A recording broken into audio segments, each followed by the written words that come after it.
क्या I love Mohammad लिखना अपने आप में अपराध है?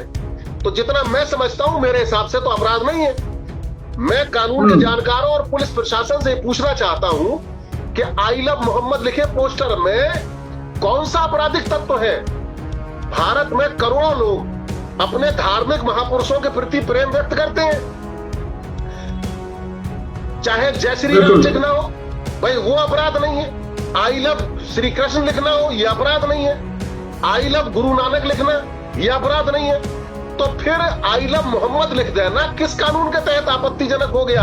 गाजियाबाद के अंदर एक मर्डर होता है, उसके बाद में वहाँ पर 2-3 मदरसे सील कर दिए जाते हैं। संभल के अंदर लगातार चल रही है मस्जिद ध्वस्तकरण की, कभी किसी गांव में, कभी किसी गांव में, कभी किसी मज़ार पर, ये चीज़ें लगातार चल रही हैं। तो क्या जो मुस्लिम पक्ष है उनके पास इसके कागजात नहीं है, साक्ष्य मौजूद नहीं है, आखिर पूरा मामला क्या है? निचली अदालत ने सीओ अनिल चौधरी और दूसरे पुलिस वालों के खिलाफ भी मुकदमा दर्ज करने का आदेश दिया।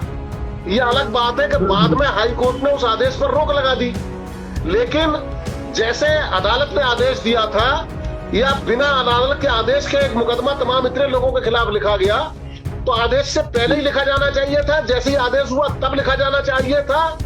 लेकिन कहीं ना कहीं इस सब में एक फर्क चल रहा है कि पुलिस जो मुकदमा जो लिखा है उस पर कार्रवाई तेज चल रही है, और जो पुलिस के खिलाफ अगर मुकदमे की बात आई तो उस पर कार्रवाई तेज नहीं की गई, बल्कि उस पर रोक लगने का इंतजार किया गया। अगर नागरिकों की भूमिका की जांच हो सकती है तो पुलिस की कार्रवाई की भी निष्पक्ष जांच होनी चाहिए। वैध है कि क्या प्रशासन ने भीड़ नियंत्रण, अफवाह प्रबंधन और सुरक्षा व्यवस्था के पर्याप्त इंतजाम किए थे?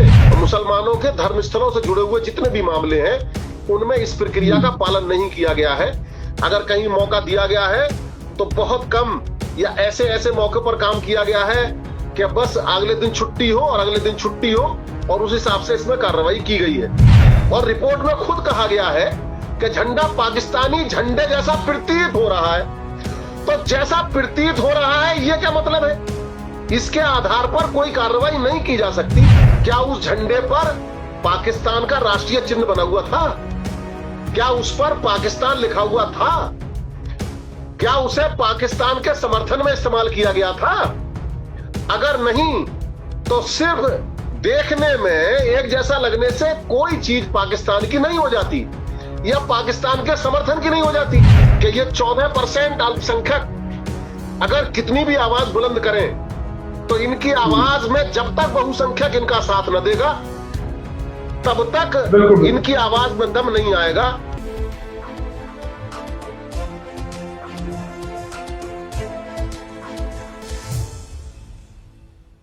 जय हिंद, जय भीम, आदाब। आप देख रहे हैं जनसोच का एक खास कार्यक्रम आखिरी कतार, जिसमें हम बात करने की कोशिश करते हैं उन लोगों की जो अपने आप को असहाय राजनीति में महसूस करते हैं, असहाय हर एक तबके, हर एक उस जगह महसूस करते हैं जहां पर उनको आगे होना चाहिए था या उनको उस हिसाब से रहना चाहिए। जैसे एजुकेशन में, इंसाफ में, या कई सारी चीजों में जिसमें गरीब इंसान पीछे रह जाता है, उन लोगों की हम बात करने की कोशिश करते हैं। आज हम बात करेंगे संभल हिंसा मामले पर, जिसमें कि 2024 नवंबर यानी कि 24 नवंबर 2024 को संभल की जामा मस्जिद में सर्वे को लेकर के विवाद हुआ। उसके बाद में लगभग कई हजार लोगों पर एफआईआर दर्ज हुई अज्ञात में, और 100 के लगभग लोग जेल भी भेजे गए। अभी हाल ही में कोर्ट का एक फैसला आया है कि 21 जो लोग हैं नामदर्ज और 800 से 900 लोग हैं जो अननोन है, यानी कि अज्ञात में वो लोग हैं, उनके खिलाफ कोई भी आगे को कार्रवाई नहीं बढ़ाई जाए, वो हम जानने की कोशिश करेंगे। और दूसरा मामला यही संभल से ही है, जिसमें उनमें पुलिस ने और जो प्रशासन था जहाँ वहां की मस्जिद गिराई और मस्जिद में आई लव मोहम्मद लिखे हुए पोस्टर पाए गए, और उसमें कुछ सितारे, मतलब कि एक चांद और छोटे सितारे बने हुआ कोई उनको एक पोस्टर मिला, जिसको लेकर के पुलिस ने 8 से 9 लोगों पर एफआईआर दर्ज कर ली है और आगे भी उसकी जांच की तैयारी की बात चल रही है। हमारे साथ एडवोकेट मोहम्मद उस्मान साहब हैं, सामाजिक कार्यकर्ता हैं, उनसे जानने की कोशिश करेंगे कि आखिर जो आपके, क्योंकि आई लव मोहम्मद लिखना वो कितना बड़ा गुनाह है कि उन पर कार्रवाई होगी, और जो चांद वाला एक पोस्टर है उसमें क्या कार्रवाई है और कैसे कार्रवाई कर रहे हैं। और दूसरी चीज, जो 2024 का मामला है वो कोर्ट ने आह्वान करके कहा है कि आप इस पर कोई भी अभी कुछ दिनों तक एक्शन नहीं लेंगे, ना ही किसी की गिरफ्तारी करेंगे। इन सारी चीजों को हम जानने की कोशिश करेंगे कि आखिर मामला क्या है। एडवोकेट मोहम्मद उस्मान साहब, आपका बहुत बहुत स्वागत है जनसोच में। सर, मेरा पहला सवाल यही है कि जिस तरीके से 2024 में जामा मस्जिद के सर्वे को लेकर के विवाद होता है, उसके बाद में फिर 21 लोगों को नामदर्ज जो किया गया है, उसमें कोर्ट अब राहत देता है लगभग 1.5 साल के बाद में। तो क्या इसमें आप क्या मानते हैं, क्या साक्ष्य पूरे नहीं थे, क्या है सारी चीजें, वो हम आपसे जानने की कोशिश करेंगे और हमारे व्यूअर्स भी आपसे जानने की कोशिश करेंगे जी। खास मुद्दत के लिए अदालत ने तमाम तरह की कानूनी कार्रवाई पर रोक लगा दी है। तो कम से कम इतना तो साफ हो गया कि न्यायालय ने कुछ ना कुछ ऐसे सवाल देखे जिन पर विस्तृत सुनवाई की जरूरत है। और मुकदमा सिर्फ यही नहीं, वहां पर मुकदमा तो 2750 लोगों पर लिखा गया है और व्यक्तिगत आपराधिक जिम्मेदारी जब तक उनकी साबित ना हो, इस पर कोई भी कार्रवाई आगे बढ़ाना इतना आसान नहीं है। क्योंकि संबल हिंसा से जुड़े जो कुल 2750 लोग हैं, उनमें अगर उनको आरोपी बनाया जाएगा तो फिर मेरा सवाल है कि क्या इतनी बड़ी संख्या में लोगों के खिलाफ समान स्तर के साक्ष्य मौजूद होंगे? भारतीय आपराधिक कानून वो भीड़ को नहीं बल्कि किसी व्यक्ति को सजा देता है। इसलिए हर आरोपी की भूमिका अलग अलग और साफ तौर पर सिद्ध होनी चाहिए। हमने देखा है कि कुछ चर्चित नाम शुरुआती आरोपों में शामिल थे, लेकिन बाद में साक्ष्य के अभाव में चार्जशीटें हटा दिए गए। इससे एक महत्वपूर्ण सिद्धांत स्थापित होता है कि एफआईआर अंतिम सत्य नहीं है। जांच का जो उद्देश्य है वो आरोपों की पुष्टि करना नहीं बल्कि सत्य तक पहुंचना है। तो एसआईटी चार्जशीट पर अगर हम गैर जानिबदाराना तरीके से अगर बात रखना चाहें तो वो यही बन सकती है कि सरकार ये कह सकती है कि एसआईटी में 4500 पन्नों की चार्जशीट दाखिल की है और 80 से ज्यादा लोगों को आरोपी बनाया है। ये निश्चित रूप से गंभीर जांच का संकेत है, मगर अदालत में ये देखना होगा कि आरोपों को साबित करने वाले साक्ष्य कितने मजबूत हैं। बड़ी चार्जशीट अपने आप में दोष सिद्धि की कोई गारंटी नहीं है, बल्कि जो उसमें साक्ष्य प्रस्तुत किए जाएंगे, जिन पर वहां पर चर्चा होगी, उनको देखना पड़ेगा कि उनकी असल हैसियत क्या है। कई अभियुक्तों को हाईकोर्ट और सुप्रीम कोर्ट से जमानत मिल चुकी है। तो मैं यहां पर यह बात साफ कर दूं कि जमानत का मतलब भी बरी होना नहीं होता है, मगर इसका ये अर्थ तो जरूर है कि अदालतों ने माना है कि मुकदमों जो चल रहे हैं उनकी सुनवाई तक व्यक्ति को अनिश्चितकालीन जेल में रखना जरूरी नहीं है। और अगर हम जफर अली एडवोकेट के मामले की बात करें तो जामा मस्जिद कमेटी के जो सदर हैं जफर अली एडवोकेट, उनको भी उच्च न्यायालय से जमानत मिल चुकी है। तो इसका मतलब ना तो दोष मुक्ति है और ना ही दोष सिद्धि है। इसका मानी सिर्फ इतना भर है कि अदालत ने व्यक्तिगत स्वतंत्रता और जांच की जरूरतों के बीच संतुलन स्थापित किया है। अब अगर हम बात करें पुलिस की कार्रवाई और उसकी जवाबदेही की, तो ये बहस का दूसरा पक्ष भी है। आखिर 5 लोगों की मौत हुई। मृतकों के परिजनों ने आरोप लगाया कि पुलिस फायरिंग जरूर जो है गैर जरूरी थी और उसी आधार पर निचली अदालत ने सीओ अनित चौधरी और दूसरे पुलिस वालों के खिलाफ भी मुकदमा दर्ज करने का आदेश दिया। यह अलग बात है कि बाद में हाई कोर्ट ने उस आदेश पर रोक लगा दी, लेकिन जैसे अदालत ने आदेश दिया था या बिना अदालत के आदेश के एक मुकदमा तमाम इतने लोगों के खिलाफ लिखा गया, तो आदेश से पहले ही लिखा जाना चाहिए था। जैसे ही आदेश हुआ तब लिखा जाना चाहिए था। लेकिन कहीं ना कहीं इस सब में एक फर्क चल रहा है कि पुलिस जो मुकदमा जो लिखा है उस पर कार्रवाई तेज चल रही है और जो पुलिस के खिलाफ अगर मुकदमे की बात आई तो उस पर कार्रवाई तेज नहीं की गई बल्कि उस पर रोक लगने का इंतजार किया गया। अब यहां पर मैं ये बात भी साफ कर दूं कि अगर हाई कोर्ट ने पुलिस को स्टे दिया है तो वो सिर्फ स्टे है, क्लीन चिट नहीं है। ठीक वैसे ही जैसे इन नामजद लोगों को जो राहत मिली है, चाहे जमानत के जरिए हो चाहे अब ये स्टे मिला हो, ये भी इनके जो है निर्दोष होने का सबूत नहीं है। लेकिन मैं चंद इसमें और जो खास बातें हैं वो भी साफ किए देता हूं, फिर मैं उस पर बात करूंगा जो आपने पोस्टर वाली बात की है। देखिए, पहला बिंदु इसमें यह है कि अगर नागरिकों की भूमिका की जांच हो सकती है तो पुलिस की कार्रवाई की भी निष्पक्ष जांच होनी चाहिए।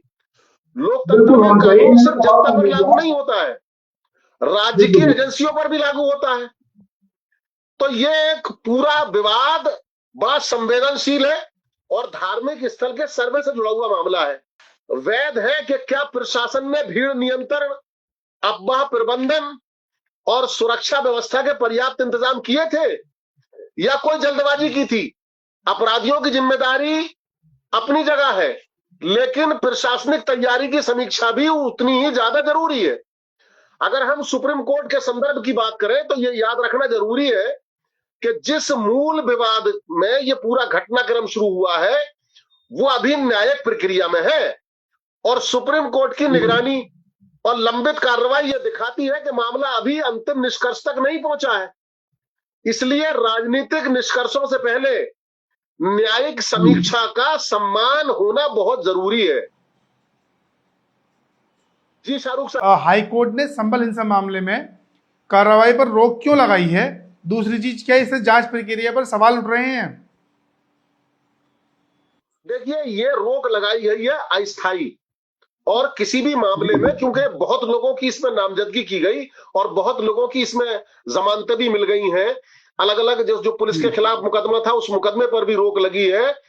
तो इन तमाम पहलुओं पर जितनी चीजें कोर्ट के सामने पेश हुई तो उससे कहीं ना कहीं पुलिस को यह बात नजर आई है कि इसमें अब तक की जो कार्रवाई है उस पर निष्पक्ष जांच की बहुत ज्यादा जरूरत है और एक कहीं लोगों के साथ नाइंसाफी ना हो, कोई भी ऐसा व्यक्ति जो दोषी ना हो उसके खिलाफ कार्रवाई ना हो जाए, उसकी हक तलफी ना हो जाए, इसलिए कोर्ट ने इस पर रोक लगाना मुनासिब जाना है।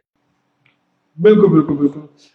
21 नामजद और 800 से 900 अज्ञात लोगों को आरोपी बनाने से जांच मजबूत होती है, निर्दोषों के फंसाने से खतरा बढ़ता है।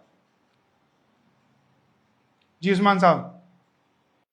नहीं, ये बात बिल्कुल दुरुस्त है। निर्दोषों को नहीं फंसाया जाना चाहिए और फंसाने से एक और खास बात भी होती है, लोगों का यकीन पूरी पुलिस प्रक्रिया से, मुकदमे की प्रक्रिया से और न्यायिक प्रक्रिया से, प्रशासन से और सरकार से, इन सबसे उनका जो है यकीन खत्म होता है। तो वो सबसे ज्यादा जरूरी है कि इन तमाम ये जो जितने लोकतांत्रिक हमारे जो सिस्टम है उस पर हमारा और जनता का यकीन बरकरार रहना चाहिए, ये सबसे ज्यादा जरूरी है।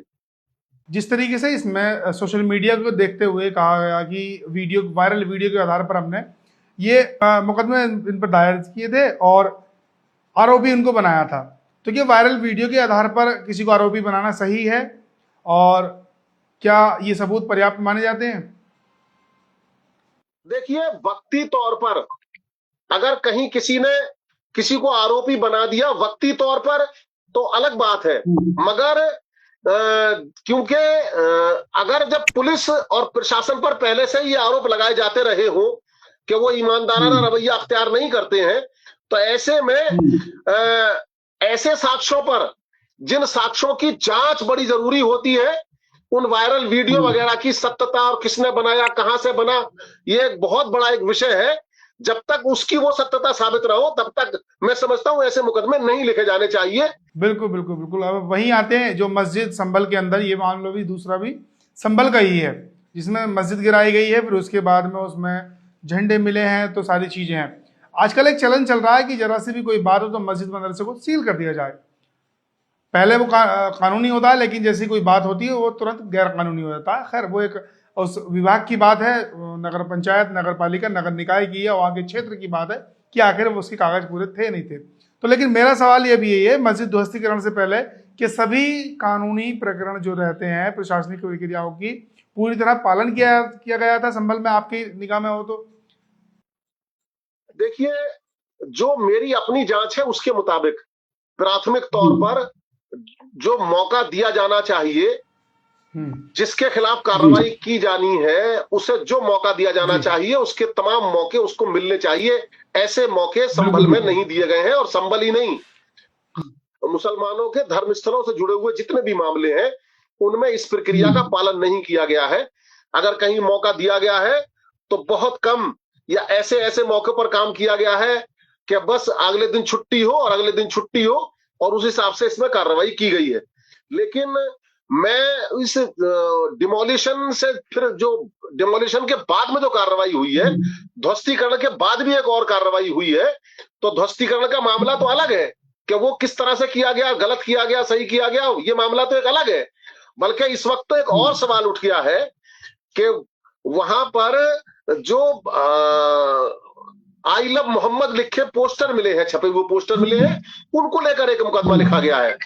तो मैं इस पर एक बात बड़ी खास कह देता हूं कि अगर किसी मस्जिद, मंदिर, गुरुद्वारे या किसी भी धार्मिक स्थल से कानून विरुद्ध सामग्री मिलती है तो निष्पक्ष जांच होनी चाहिए और दोषी पाए जाने पर कार्रवाई भी होनी चाहिए। लेकिन जांच और आरोपों का आधार कानून होना चाहिए, ना कि राजनीतिक माहौल या धार्मिक पहचान।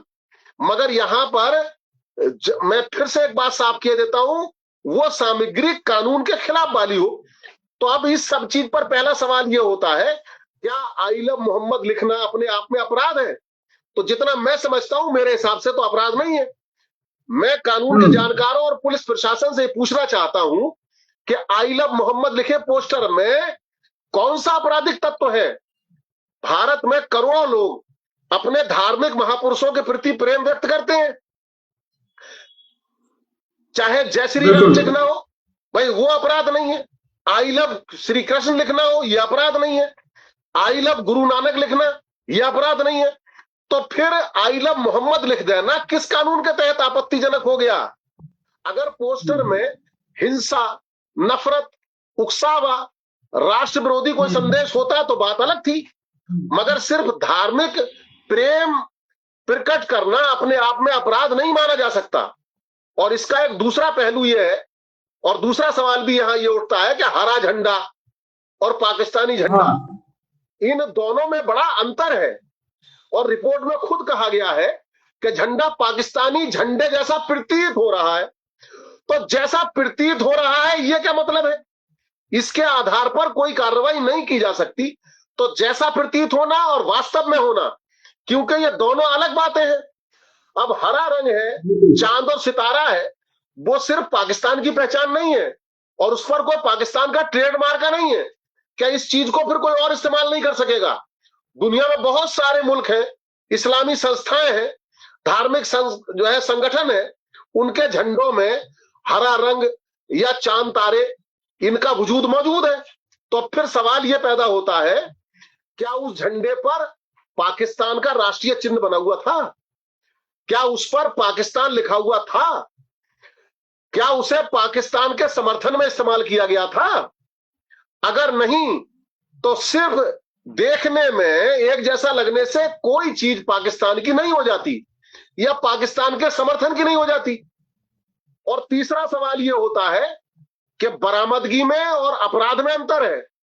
मान लो पोस्टर और झंडा वहां से बरामद हुए, तो फिर भी कानून ये पूछेगा या ये मांगेगा कि ये बात साबित की जाए कि उन्हें वहां किसने रखा, किस मतलब के लिए रखा और किस प्रयोग में या किस काम में उसको लेना था और किस तरह से लेना था।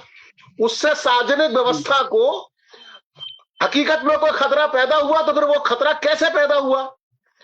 तो ये बरामदगी सिर्फ अपने आप में कोई अपराध सिद्ध नहीं करती है। और एक चौथा सवाल ये आता है इसमें कि क्या धार्मिक अभिव्यक्ति को अपराधीकरण के खाने में माना जाएगा या जानबूझकर एक ऐसा माहौल चल रहा है कि खासकर मुस्लिमों की धार्मिक अभिव्यक्ति को अपराधीकरण से जोड़ा जा रहा है। देखिए, संविधान प्रत्येक नागरिक को अपने धर्म का पालन और अभिव्यक्ति का अधिकार देता है। अगर कोई शख्स अपने नबी या अपने और किसी धर्म के प्रवर्तक के प्रति सम्मान व्यक्त करता है तो यह उसका संवैधानिक अधिकार है और उसी के दायरे में आता है। जब तक वो किसी दूसरे समुदाय के खिलाफ नफरत या हिंसा नहीं फैला रहा हो तब तक उसके खिलाफ इस चीज को लेकर कोई कानूनी कार्रवाई नहीं की जा सकती। लेकिन यहाँ 9 लोगों पर एफआईआर की गई है। मैं तमाम पहलू जो मेरे जहन में आते हैं मैं वो आपके सामने और रखे देता हूं। पांचवा एक और सवाल भी इसमें आता है कि समाज में रोष होना और अपराध होना ये दोनों अलग बातें हैं। एफआईआर में कहा गया है कि इससे कुछ लोगों में रोष उत्पन्न हो सकता है। तो एक तो रोष हो सकता है, ये सत्ता की बात आई है। अब कानून जो है अपराध तब तक नहीं मानता जब तक अपराध हो ना जाए। अब कानून किसी कार्य को जब तक हो ना जाए तब तक वो जब अपराधी नहीं मानता तो फिर किसी व्यक्ति को अपराधी मानने का क्या मतलब है। अब वैसे भी किसी धार्मिक प्रतीक, नारे या पोस्टर पर कोई ना कोई आपत्ति तो जता ही सकता है और वो किसी के पर भी जता सकता है। तो सिर्फ ये आपत्ति जताने भर से क्या काम चलेगा। देखिए कानून का जो आधार है वो भावनात्मक प्रतिक्रिया नहीं है बल्कि वास्तविक अवैधता होती है।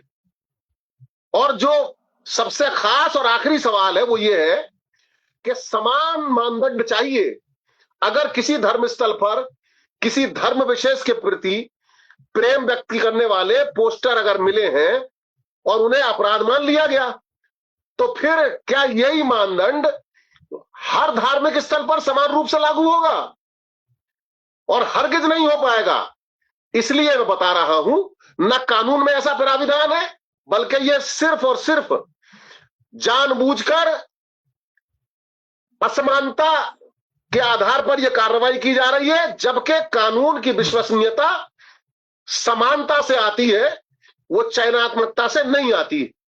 आखिर में इस बिंदु पर तो मैं यही कहूंगा कि किसी इंसान को क्लीन चिट मैं नहीं दे रहा हूं। यहां मैं सिर्फ इतना कह रहा हूं कि जो भी मुकदमा लिखा गया है उसकी जो जांच हो वो जांच तथ्यों के आधार पर हो और उसमें अगर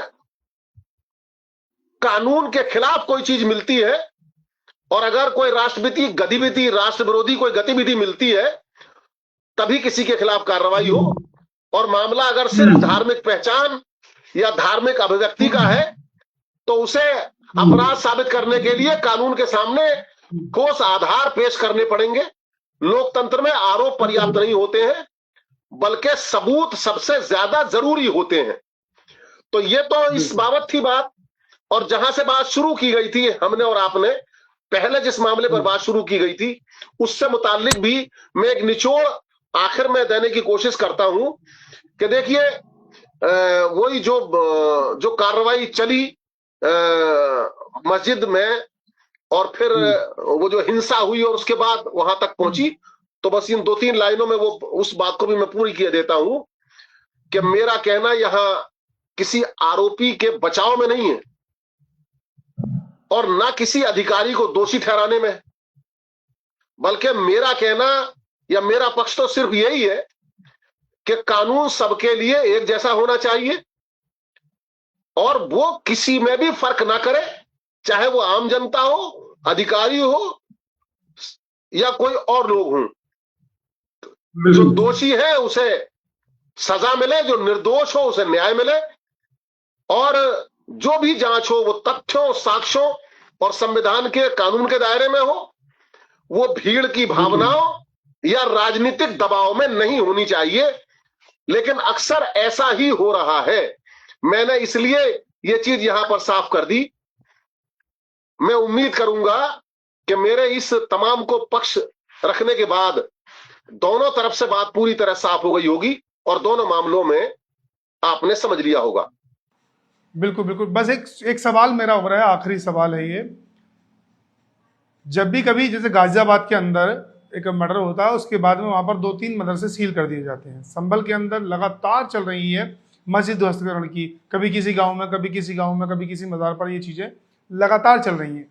तो क्या जो मुस्लिम पक्ष है उनके पास इसके कागजात नहीं है, साक्ष्य मौजूद नहीं है, आखिर पूरा मामला क्या है? दरअसल तमाम चीजें होने के बावजूद भी इस वक्त एक फर्क कई तरह का आ गया है। वो सिर्फ कार्रवाई करने में ही नहीं है बल्कि अब तो नौबत यहां तक आ गई है कि ये धार्मिक नफरत यहां तक बढ़ा दी गई है कि हम जो दोषी हैं उनका भी स्वागत करने लगे हैं, और ये बहुत भारी समस्या है। और इसका निदान करने के लिए मैं तो अब यही कहूंगा कि अल्पसंख्यक अब इसमें कुछ नहीं कर पाएंगे। हमारे बहुसंख्यक समाज को ही इसमें आगे आना होगा। इस नाइंसाफी के खिलाफ भी जो अल्पसंख्यकों के खिलाफ हो रही है, इसमें भी बहुसंख्यक समाज को ही आगे आना होगा, और उन लोगों को आगे आना होगा जो हमारे इस देश की साझा संस्कृति को बरकरार रखना चाहते हैं, जो इसके हमदर्द हैं, और जो चाहते हैं कि जन समस्याओं पर काम हो और सरकार जन समस्याओं को दूर करने की बात करे। तो जो इस पर बात करने वाले लोग हैं, इस हमदर्दी वाले लोगों को ही इस जिम्मेदारी को उठाना होगा कि ये 14% अल्पसंख्यक अगर कितनी भी आवाज बुलंद करें, तो इनकी आवाज में जब तक बहुसंख्यक इनका साथ न देगा, तब तक इनकी आवाज में दम नहीं आएगा। और वो तमाम बातों पर लागू होती है। अल्पसंख्यकों के खिलाफ भी जो भी किसी भी तरह से कानूनी कार्रवाई, चाहे वो बुलडोजर की कार्रवाई हो रही हो, चाहे कोई और भी कानून में सजा देने की बात हो रही हो, मुकदमे लिखने की बात हो रही हो, लव जिहाद के मामलों से जुड़ी हुई बात हो रही हो, उन सब में अल्पसंख्यकों के साथ नाइंसाफी हो रही है और वो दिखाई दे रही है। मैं चाहूंगा कि सब लोग मेरे इस आह्वान पर गौर करें और हमारे इस देश की साझा संस्कृति को, इस इंसाफ को, इस संविधान को और इस लोकतंत्र को बचाने में अपना सहयोग दें। शुक्रिया।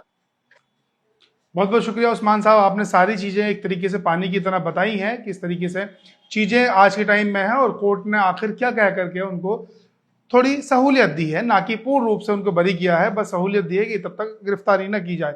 और रही बात मस्जिद गिराने के बाद में जो आइला मोहम्मद के पोस्टर मिले थे उस पर केस होने की, तो उसमें भी आपने बहुत बखूबी बताया कि ये कौन सा अपराध है कि धार्मिक स्थल पर धार्मिक नारे हैं, तो उसमें कौन सी बड़ी बात है, किसी की जब तक खिलाफ कोई नारा ना हो तब तक कोई केस नहीं बनता। खैर, देखना यही होगा कि जिस तरीके से 1.5 साल के बाद आज पुलिस को कोर्ट में ये चीज देखने के लिए मिली कि 21 नाम और 800 से 900 लोगों को रोक लगाने, गिरफ्तारी और आगे की कार्रवाई के लिए कोर्ट ने रोक लगाने के लिए कहा है। क्या आने वाले वक्त में जो मस्जिद गिराई और उसके ऊपर 8 से 9 लोगों पर मुकदमा दर्ज कराया है, क्या उसमें भी कोर्ट ऐसे ही कोई फैसला देता है या फिर कुछ और नई बात आती है? मोहम्मद उस्मान साहब, बहुत बहुत आपका शुक्रिया कि आपने सारी चीजें हमें बताने की कोशिश की और हमारे व्यूअर्स को समझाने की कोशिश की। आपका फिर से बहुत बहुत शुक्रिया, धन्यवाद।